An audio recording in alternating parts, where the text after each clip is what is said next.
She had $312 left to her name and a house sinking under past due notices. On a gray morning that felt like the end of something, she turned off the highway at a hand-painted sign that said storage auction today. By noon she would spend almost everything, and step into a stranger's life packed in black bags, stacked to the ceiling like a dare. Linda Parker had learned that grief rearranges time. Nights came long and airless, mornings arrived with the blunt certainty of bills. 2 years after losing Mark to cancer, the house had shrunk to its essentials. A coffee pot that wheezed, a table scraped by elbows, a refrigerator door crowded with schedules that no longer mattered, and one photo that always did. When she lifted the magnet and held the picture up, Mark's easy grin felt like touch rather than memory. He'd once told her, when a transmission died and a contract fell through in the same week, "You can't steer a car that isn't moving." It had sounded like optimism then. Lately it sounded like a dare. She dressed for another interview in the navy blazer that had traveled too many miles and too few paychecks. Her son, Ryan, left a note on the counter before school, "Practice till 6, and a pair of sneakers that had surrendered at the toe. The mortgage letter waited under a ceramic mug. Final notice in bold ink that pretended to be polite. She folded it into her bag anyway, as if proximity could become control. The interview at Waverly Logistics matched the last 3, smiles that softened the rejection without altering it. Her resume impressed. Her age, never named, always present, worryingly implied permanence where they wanted flexibility. Linda thanked them, shook hands, and walked to her car without slowing. She had become good at leaving rooms in one piece. Instead of going home, she drove nowhere in particular, letting the arterial roads choose for her.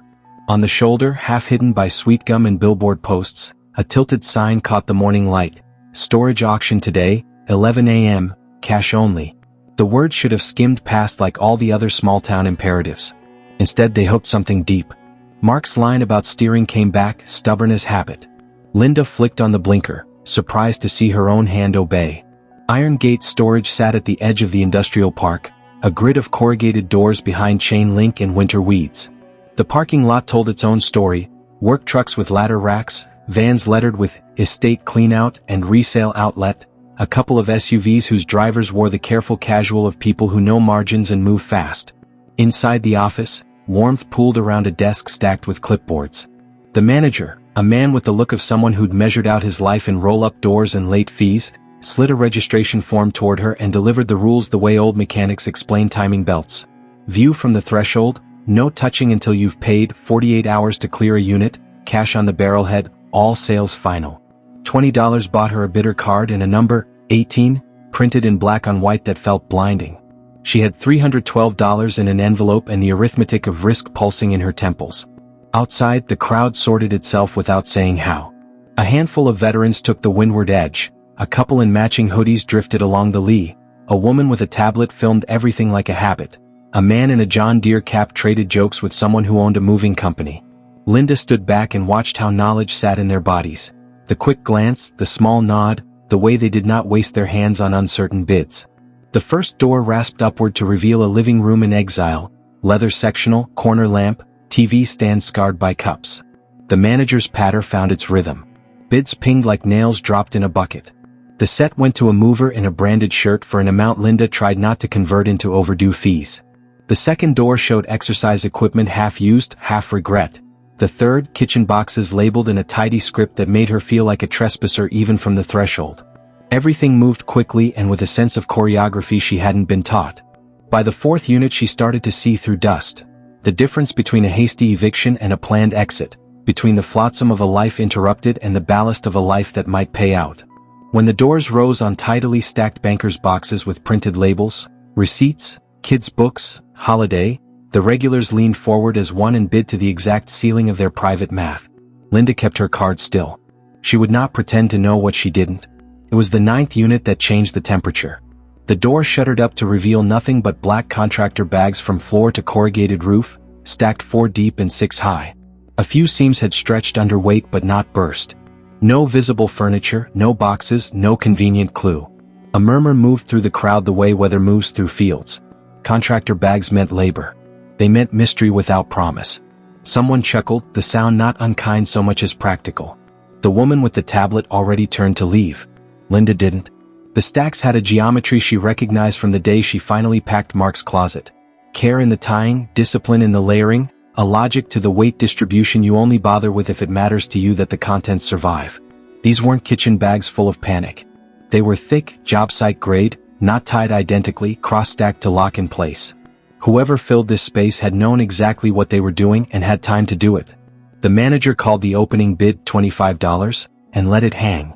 No one raised a card. He called again, a little brighter, the way auctioneers add air to tired rooms. Still nothing. People shifted their boots and their expectations. Linda lifted 18. She felt the turn of a dozen heads without looking up. The manager pointed, grateful for momentum. 25 to 18. Do I see 50? He would see it if she showed it. No one else did. She waited one beat too long and then lifted again. 50. Then 75. The hesitant increments sounded even to her like pleading with luck. A veteran near the front studied the bags, then her, and let it pass.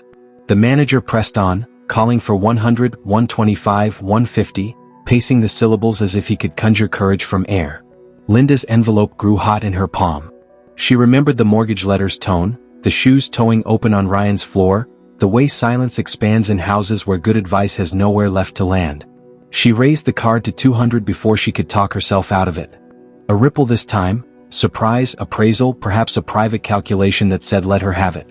There is a point at which experienced people prefer certainty to curiosity. The manager glanced at her, then at the crowd, as if checking whether anyone felt responsible for saving this stranger from herself.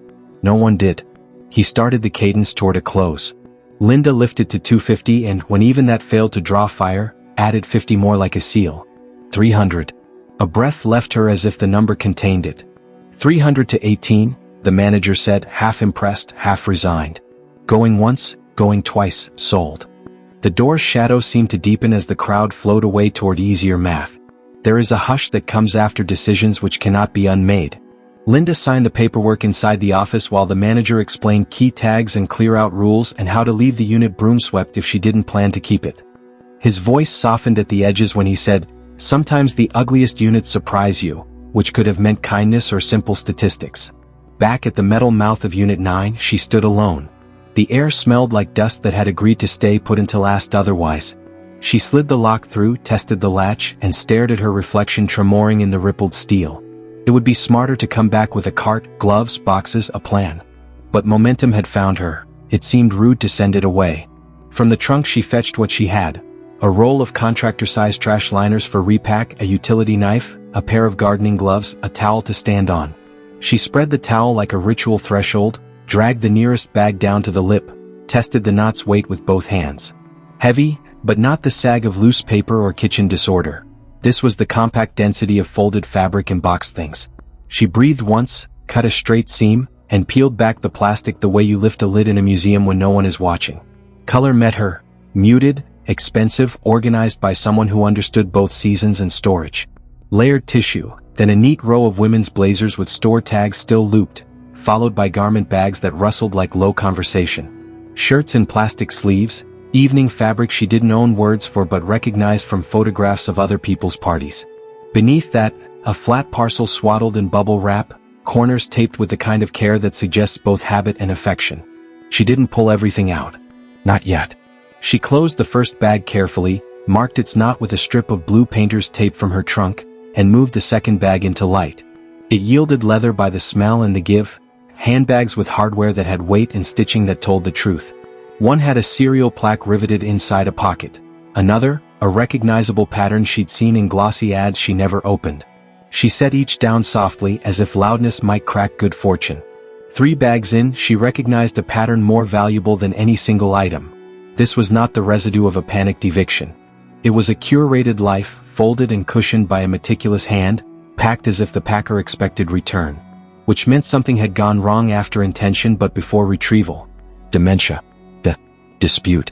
Words she knew too well for her age. She stopped herself from building a castle of conclusions atop 3 open bags.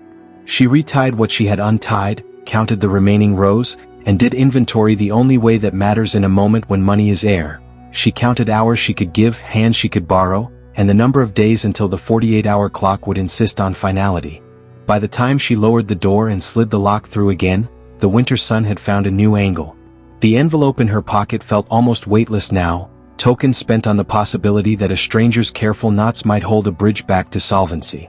At the car, she paused and looked at the rows of doors, each one a life stored the way people store what they can't carry or can't face. Her own door, the one back home, felt a shade less like an ending. On the drive she rehearsed nothing. She would tell Ryan they'd be eating pasta again and that she needed his muscles tomorrow and that they had work to do. She would not tell him about the way her hands had steadied at the first glimpse of order under plastic, or the way hope behaves in the body when it's been rationed too long, like the first lungful after surfacing. That night, she laid the bitter card on the kitchen table beneath the mortgage letter and the photo of Mark, and let the three objects talk among themselves.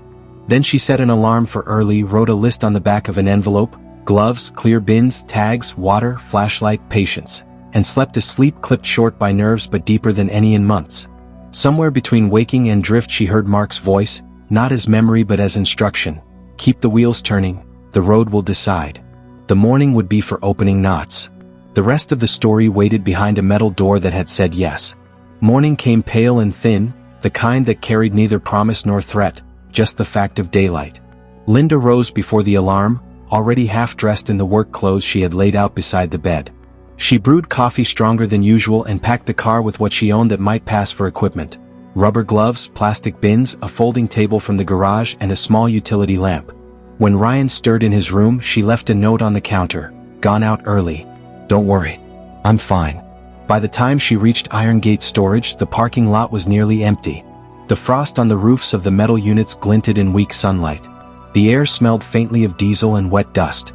She signed in at the office, exchanged a brief word with Marty, who seemed genuinely surprised to see her back so soon, and walked toward Unit 9. The door rolled up with the same groan as before, revealing her investment, those dark, anonymous shapes waiting in the dimness. She stood for a while just listening. Every space has a sound when it's been closed too long. This one breathed like a quiet room in a house that used to be loved. She spread an old towel on the concrete, switched on the lamp, and dragged the first bag into light. The contractor plastic resisted the knife, then gave way with a soft rip.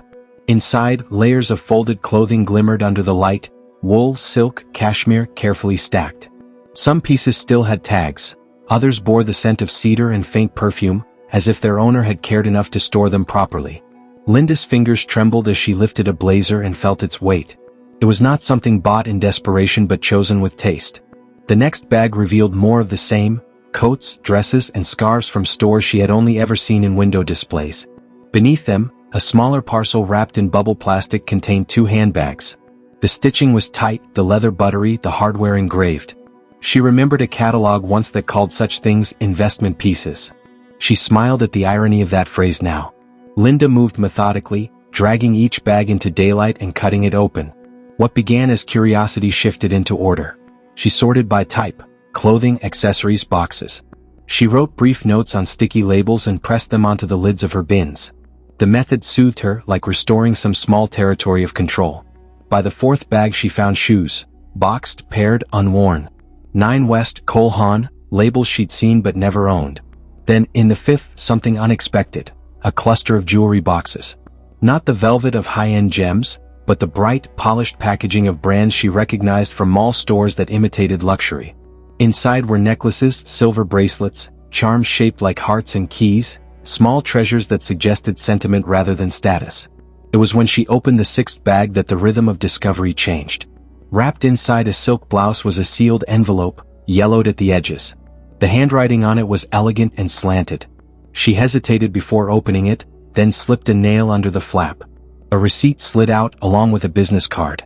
Eleanor B. Whitmore, Events and Fundraising Consultant. The receipt, dated 3 years earlier, listed purchases from a boutique called Eleanor's Attic, all charged to the same name. Linda looked around the unit. Suddenly the order, the neatness, the quality made sense. Whoever Eleanor Whitmore had been, she was no ordinary tenant. These weren't random cast-offs. They were the careful archives of someone's life. A woman who valued good fabric, clean lines, and the comfort of knowing where everything belonged. Linda sat on the cool concrete floor, the card balanced on her knee. The name tugged at something distant, a vague familiarity from local papers perhaps. Charity events, political dinners. She wasn't sure. But she felt, with the strange certainty that comes when pieces start to click, that she had stumbled into a story much larger than her own. She closed the envelope and tucked it safely into her purse, then turned back to the rows of unopened bags. She worked until noon, her body aching but her mind alert. The air filled with the smell of fabric and faint perfume, a scent halfway between memory and money. By early afternoon she had filled half a dozen bins with items sorted and labeled. Her hands were raw from cutting plastic, but her pulse hummed with cautious excitement. She could already see the arithmetic of possibility. Even secondhand, much of this could sell for enough to keep them afloat for months. Before leaving, she stood again in the doorway, looking at the organized chaos she had created. The once forbidding wall of trash bags now looked like a catalog waiting for a price. She thought of Ryan's shoes, the mortgage letter, the quiet hope that maybe, just maybe, luck had not forgotten her entirely. As she pulled the door down and slid the lock through the latch, the clang echoed sharp in the afternoon air. She didn't yet know how deep this find would go, or that the name on that single business card would pull her into the life of a stranger whose legacy had been sealed behind a corrugated door. All she knew was that, for the first time in 2 years, the future had shifted slightly in her favor. That night, Linda spread a few of her finds across the kitchen table. Ryan hovered nearby, curious despite his attempts to appear disinterested. The table looked like a boutique had exploded on it. Handbags, blouses, a few pairs of shoes still wrapped in paper. He lifted one tag and whistled softly. "These look expensive." "They are," she said quietly. "Or they were." After he went to bed, she stayed up late, searching the name Eleanor Whitmore on her aging laptop. The internet filled with fragments. Old charity photos, a mention in a local newspaper about a fundraising gala, a line in an obituary for a man named Colonel Richard Whitmore, decorated veteran. The dates matched. Eleanor had been active in social circles, apparently wealthy, possibly widowed. Then nothing. The trail faded around 5 years earlier. Linda leaned back in her chair. The more she read, the clearer the image became. A woman who had once stood under chandeliers and shaking hands with senators, who had collected fine clothes and perhaps finer friends. And now her life was sealed in black bags, auctioned for $75, then $300 to a desperate stranger. The thought unsettled her. Lives could vanish that easily. The next morning she returned to the storage unit with new purpose. The second layer of bags yielded even more deliberate order. Holiday decorations wrapped in tissue, framed photos covered in paper, and one box labeled personal. Inside, under a folded shawl, lay a small notebook. The first page bore the same graceful handwriting as the receipt. "If anyone finds this, please take care of what remains. My children have their own lives. I hope these things remind someone of joy, not loss." The signature E.W. Linda read the line twice, her throat tightening. She imagined Eleanor writing it, perhaps knowing she would not return to this space. The pages following contained lists, jewelry pieces, artwork, clothing, notes about where each had been bought or worn. It was half inventory, half memoir. With each page, Linda felt as if she were being quietly introduced to the woman herself. A note about a gala at the governor's mansion. A mention of a trip to Italy with her husband in 2008. A remark beside a necklace. "Richard bought this for our 40th anniversary. He said the color matched the ocean that day." By the time Linda closed the notebook, her hands were shaking. The storage unit no longer felt like a find, it felt like a trust. She worked the rest of the day without hurry, photographing and cataloging each item, careful not to mix categories.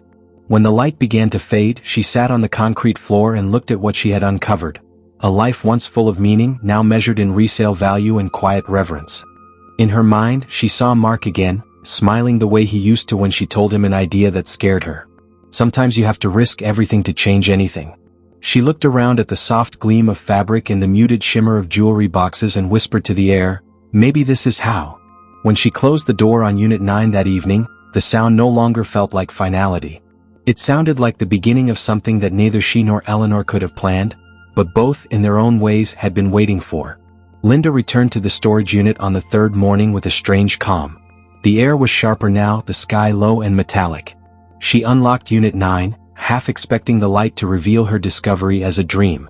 But the rows of sorted bins and the faint scent of cedar and perfume told her it was real, and waiting. She started with the bags stacked deepest in the corner, the ones untouched since the auction. The plastic was thicker here, as if these had been packed to last. Inside the first, more clothing, formal pieces, evening gowns folded in acid-free tissue. Beneath them, another envelope, this one heavier. It held letters tied with a faded ribbon. The handwriting, neat, looping, belonged to a time before emails and hurried texts. Linda hesitated, then unfolded the first. My dearest Eleanor, the doctors say the recovery will be long, but I'll be home soon. The medals mean nothing if you aren't there to see them. Love always, Richard. The paper carried the faint smell of old cedar and ink.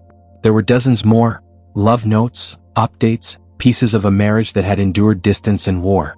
The kind of words people don't write anymore. Linda laid them gently aside, feeling like an intruder in someone's memories. Yet she couldn't help reading another. You've turned our house into a museum of memories, Ellie. Promise me you'll remember to live among them, not behind them. She exhaled slowly. These weren't just letters. They were fragments of a life lived with care, preserved with precision. The next few bags yielded framed photographs wrapped in brown paper. A woman in her 60s smiled out from gala events, hand resting on the arm of a tall man in uniform, Colonel Richard Whitmore. Other photos showed her at charity dinners, ribbon cuttings, political receptions. Eleanor appeared poised and radiant, the kind of woman who lit up every room without needing to try. And then, near the bottom of one box, Linda found something that stopped her cold. A small wooden case engraved with the words White House Historical Society. Inside, nestled in velvet, lay a brooch, pearls and diamonds forming a delicate floral pattern. It gleamed with quiet authority, accompanied by a typed certificate of authenticity. Property of the Patricia Nixon Collection, 1974. Linda stared, speechless. This wasn't costume jewelry, it was history. The certificate alone could be worth thousands. She traced the edges of the brooch with gloved fingers, imagining Eleanor acquiring it, maybe at an estate auction, maybe through her political connections. Her heart hammered as she continued. A smaller box contained a compact engraved with gratitude, Nancy Reagan, 1987. The inscription was unmistakably personal. Another velvet pouch held a pearl necklace that looked identical to the one in Eleanor's photos. By the time Linda finished unwrapping, she was surrounded by pieces that seemed impossible to find in a stranger's storage unit. Artifacts of privilege, wealth, and access. Yet they had been left behind, abandoned behind metal and dust. She sat down on the cold concrete, the brooch balanced in her palm. The absurdity of it all pressed in, the widow of a truck mechanic holding a piece of White House history, her hands shaking not from greed but from awe. The silence inside the unit deepened until she could hear her own pulse. Eleanor's name seemed to hang in the air, as though the woman's presence lingered among her things. Linda whispered, "Why were you forgotten?" The question hung unanswered. She spent the rest of the afternoon documenting everything carefully, labeling boxes and photographing each item. Her once cluttered unit had transformed into something resembling a museum exhibit. When she finally stepped back, she realized she wasn't just cataloging possessions, she was piecing together a biography. On the drive home, the thought followed her. Some stories don't end when people die, they wait for someone else to turn the key. By the end of the week, Linda's dining room looked like an antique dealer's workshop. Plastic bins lined the walls, and her laptop was buried beneath a scatter of jewelry boxes, research notes, and receipts. Each new search brought another revelation. The Nixon brooch alone could fetch over $30,000. The Reagan compact, possibly even more. She wasn't sure whether to feel blessed or haunted. That evening, Ryan sat across from her, scrolling through listings on his phone. "Mom, people actually buy this stuff for real money?" he said, half amazed, half amused. Linda smiled faintly. "They do. And we might just survive because of it." But as she looked at the piles of Eleanor's life spread around their kitchen, she couldn't shake the feeling that she had inherited more than things. She had inherited responsibility. The next morning she returned to Iron Gate to finish clearing the unit. The final few bags were heavier, sealed tighter than the rest. Inside one, wrapped in linen, she found military medals, Purple Heart, Bronze Star, Distinguished Service Cross, all engraved with the name Colonel Richard Edward Whitmore. Beneath them lay a folded flag in a triangular case, perfectly preserved. Linda set it down gently, her breath catching. This was no ordinary man's memorabilia. These were honors earned in wars whose names had faded into textbooks. The thought made her throat tighten. In the bottom of that same box she found a framed photo, Eleanor and Richard, young and newly married, standing outside a small chapel. On the back, written in fading ink, "The day we promised forever." Linda placed it beside the medals and sat quietly. These were not items to sell. They belonged to someone's story, someone's bloodline. She couldn't imagine discarding them into the open market. That night she couldn't sleep. She walked through the dim house, the floorboards soft under her bare feet. On the table lay Eleanor's notebook, the pages filled with meticulous handwriting. Linda opened it at random and read, "Richard is gone. The children visit less. I have packed our life carefully so nothing important will be lost. But I feel myself fading. If the mind goes first, let the order remain." The words hit harder than she expected. Eleanor hadn't been careless, she had been preparing for the inevitable. Her treasures weren't abandoned, they were left behind by time itself. The next morning Linda made a decision. She would find Eleanor's family. Through public records and online directories, she found an address linked to a James Whitmore, likely the son mentioned in one of the letters. She drafted a message explaining that she had purchased a storage unit containing personal effects belonging to Eleanor and Richard. She didn't mention the value, only the humanity. For 2 days there was no reply. She began to wonder if she'd overstepped. Then late on the third evening her phone rang. The voice on the other end was calm, polite, but tinged with something else, guilt perhaps. "You have my mother's things?" "Yes," Linda said softly. "I believe so." They agreed to meet the next day at a local cafe. When James Whitmore arrived, he looked exactly as she had imagined. Silver hair, tailored coat, posture still military straight. He listened quietly as Linda described the auction, the discovery, the notebook, the medals. He rubbed a hand over his face, sighing. "We didn't mean for it to happen this way. My sister and I, after Mother's diagnosis, things got complicated. We thought the storage payments were still being made. By the time I realized it was gone." Linda nodded. "It happens." He looked at her for a long time, then said, "You could have sold it all. Most people would have." "I couldn't," she said simply. "Some things deserve better than that." They sat in silence for a while. Then James asked, "May I see the medals?" The next day he came to her home. She had arranged everything carefully on the dining table. Military honors, photos, Eleanor's letters, and the jewelry boxes still unopened. When he saw them, his composure cracked. He picked up the folded flag, pressing it against his chest. "She kept everything," he whispered. Linda handed him the notebook. "She wrote about you and your sister," she said. "She loved you both. Even when she was losing herself, she remembered your father's medals." He nodded, unable to speak. Before leaving, he took only the personal items. Photos, letters, the flag, the medals. The rest he insisted she keep. "You saved what we lost," he said. "I think Mom would have wanted you to have it." He left her with a check she didn't want to accept and one final envelope addressed to Margaret Holloway, her own name mistakenly written in Eleanor's delicate hand. Inside was a note that must have been tucked in one of the boxes. "To whoever finds this, if these things bring you comfort, keep them. Everything we own is borrowed anyway." Linda read it twice, tears blurring the ink. That night, as she sat in the quiet kitchen surrounded by Eleanor's treasures, she realized that the unit had given her more than money. It had given her connection. Proof that even forgotten stories can be rediscovered if someone cares enough to open the right door. The morning came with a thin gray light that seemed to carry both promise and warning. Linda sat at her kitchen table, the house quiet except for the steady tick of the wall clock.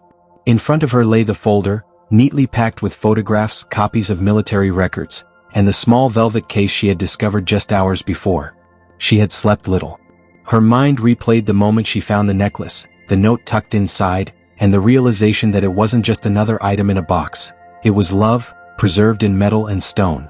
She'd agreed to meet James Blackwood at a small restaurant downtown. Public. Neutral. Safe. It felt strange, dressing for the meeting, like preparing for a job interview she hadn't applied for.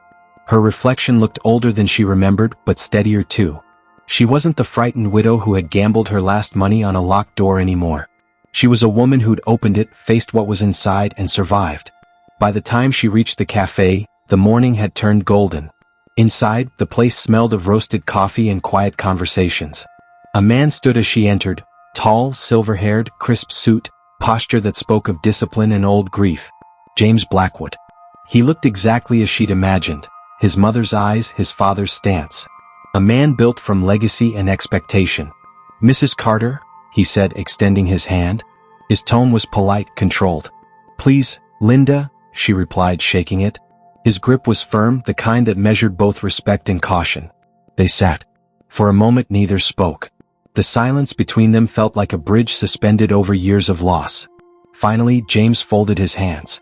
"I appreciate you reaching out," he began. "When I learned that my mother's unit had gone to auction, I was ashamed. My sister and I, well, it's complicated." Linda nodded slowly. "Grief usually is."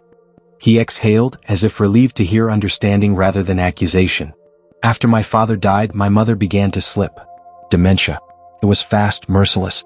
Catherine and I disagreed on everything: her care, her estate, what should stay, what should go. We put things into storage, just for now. And then, his voice trailed off. He didn't need to finish. Linda already knew the rest. When the payments stopped, the unit went up for auction, she said softly. It happens all the time. But what I found inside, it wasn't junk. It was someone's life, carefully preserved. James looked down, his expression tightening. I suppose I should thank you for treating it with dignity. Most people would have just sold everything. Linda opened the folder she brought, laying out a few photographs. These belong to your parents. I thought you might want to see them. He hesitated before touching them. His eyes softened at the sight. A wedding photo, a military ceremony, a Christmas party at the White House. He smiled faintly, the kind of smile that hurt more than tears. She kept these, he murmured. Even when she forgot our names, she never forgot him. My father. Linda nodded. Their love was everywhere in those boxes. Letters, gifts, small details only someone who cared deeply would have saved. He swallowed hard. Did you find a necklace? Sapphire, surrounded by diamonds. My father gave it to her on their last anniversary. Linda reached into the folder and placed the velvet case on the table. It was hidden beneath your father's medals. James opened it carefully. The pendant caught the light, scattering blue across the table like fragments of memory. His composure cracked, his shoulders sagged. He hid it there, he whispered. He told me once that love and duty were the same thing. You protect what matters most. I guess he meant her. For a long moment they sat in silence.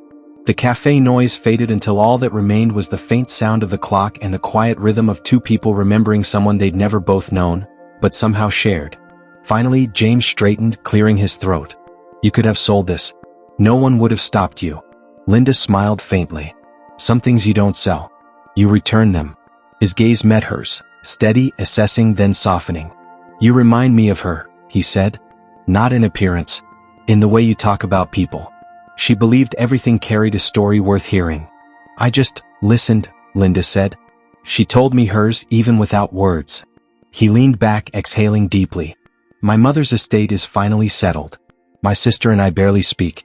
It's sad really, she would have hated what we became.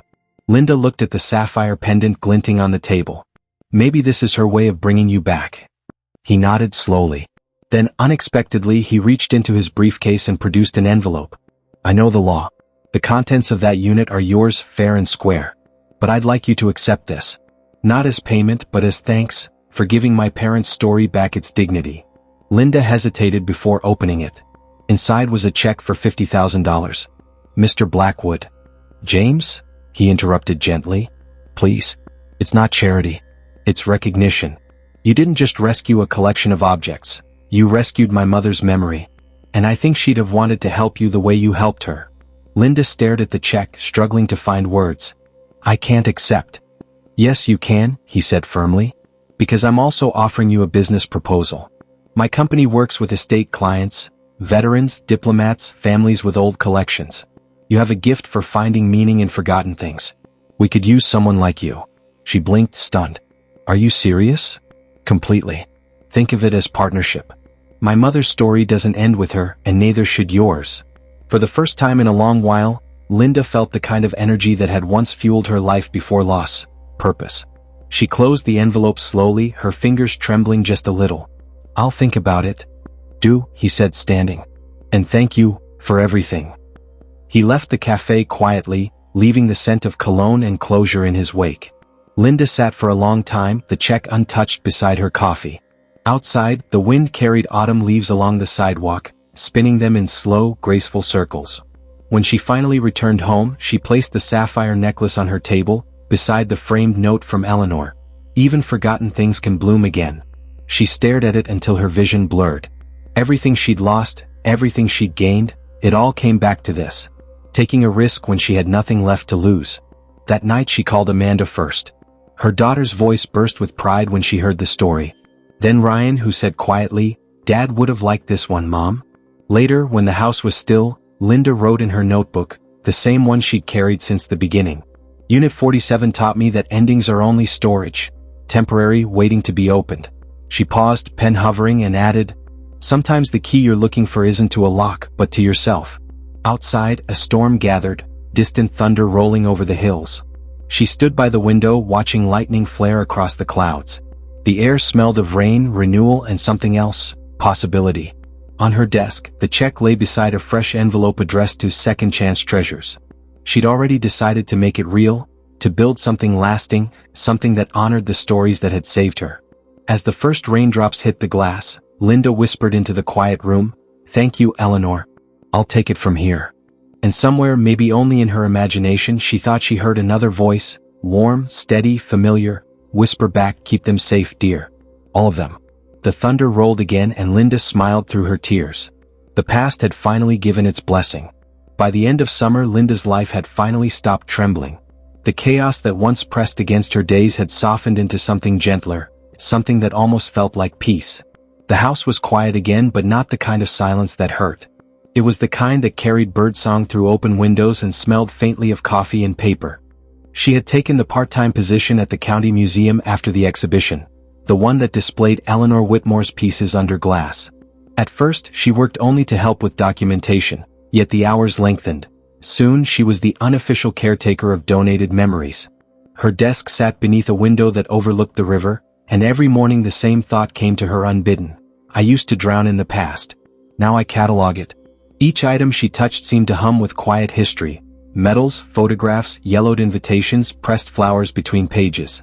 When she lifted them, she thought of Eleanor's steady handwriting, of the courage it took to hold on when your mind was letting go. The museum smelled of dust, varnish, and time, and Linda loved it more than she expected. Ryan had started community college. He worked evenings at a repair shop, leaving early and returning tired but proud. Bills were paid on time. The refrigerator was full. The house no longer creaked under the weight of worry. For the first time since her husband's death, Linda didn't wake to panic. She woke to possibility. And yet, sometimes driving home from the museum, she found herself taking the long way, past Iron Gate Storage. The blue and white sign had faded. The gravel lot looked the same, stubbornly unchanged by the seasons. Most days she only glanced at it through the windshield, promising herself she wouldn't stop. But curiosity is a quiet creature. It never shouts, it waits. One afternoon in late August she pulled in. Marty, the manager, sat behind the counter in the cramped office, the same calendar hanging crooked behind him. He looked up, eyebrows rising.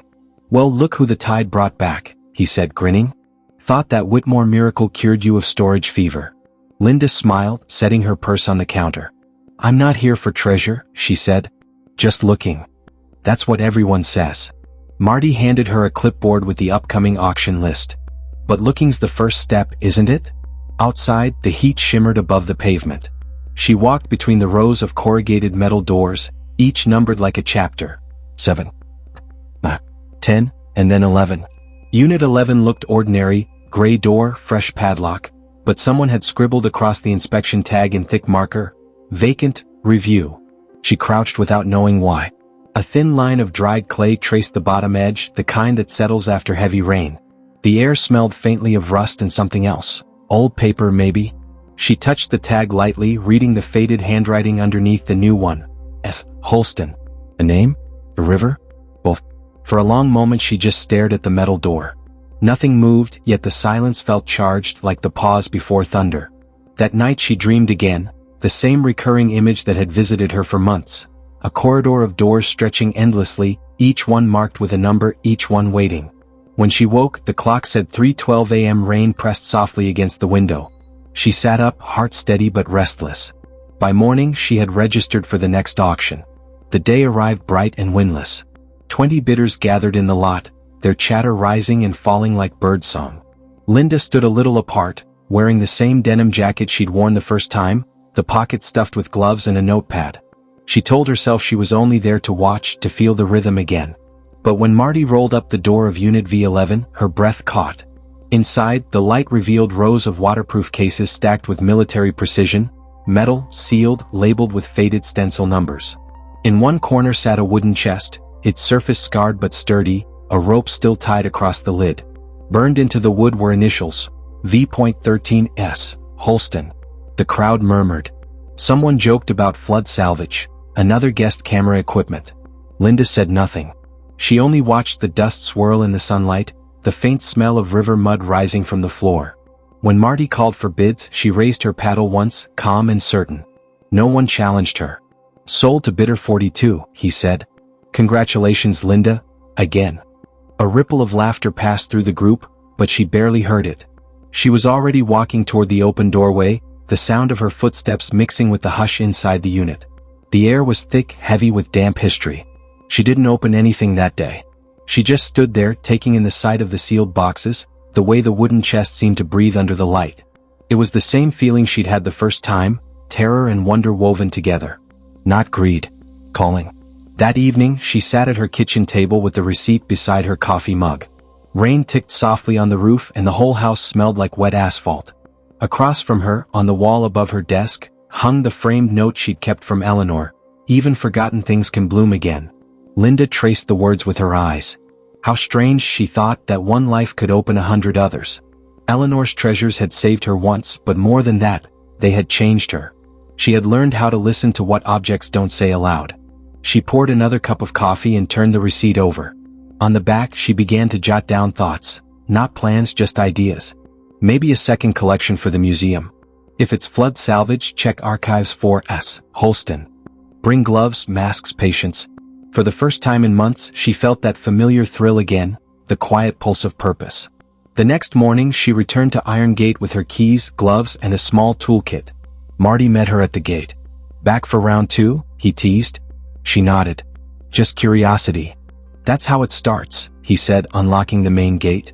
The metal door of Unit 11 groaned upward. Sunlight poured inside, catching on the dull sheen of the cases. The air smelled of dust and distant rain. Linda knelt beside the wooden chest. Its rope was stiff with age. As she untied it, she noticed something tucked beneath one of the knots, a folded scrap of paper, yellowed and damp. She unfolded it carefully. The writing, faint but legible, read, "If you're reading this, you've found what the river returned. Keep it safe. S.H." She sat back, staring at the note. The handwriting was firm, deliberate. She looked again at the carved letters on the chest, S. Holston, and felt the first spark of recognition. The South Holston River. Floods, a dam, government projects decades ago.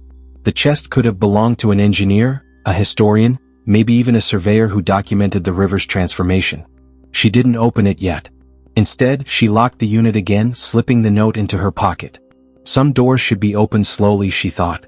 The story could wait one more night. That evening, the sun dipped behind the trees, setting the sky ablaze with copper light.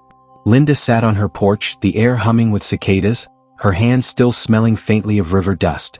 The world felt wide again, wide and full of unanswered questions. She thought about Eleanor, about Robert, about every box and letter that had carried someone's heartbeat into her hands. Maybe she realized this was what she was meant to do, not chase luck but rescue memory. Inside the house, the framed note caught the last rays of the setting sun, glowing softly above her desk. The ink shimmered like it was alive. She whispered almost to herself, "I'll keep them safe. All of them." The first wind of autumn rustled the trees, scattering leaves across the yard like old letters. Somewhere in the distance, thunder rolled, a low, promising sound. Tomorrow she would return to the storage unit with better lighting, fresh gloves, and the same quiet curiosity that had once changed everything. She didn't need to know what waited inside. The knowing would come when the lock turned, when the past decided she was ready. For now, the house was peaceful, the world patient, and the story, hers, Eleanor's, and maybe someone else's, was beginning again. Linda closed her eyes, listening to the soft rhythm of rain starting to fall, and smiled. Some people spend their lives searching for miracles. She had learned that sometimes, they wait quietly behind a metal door, covered in dust, waiting for the right hands to open them. And somewhere deep inside Unit 11, the wooden chest sat in silence, its carvings catching the dim light through the crack beneath the door, as if the past itself was breathing, slow, steady, waiting.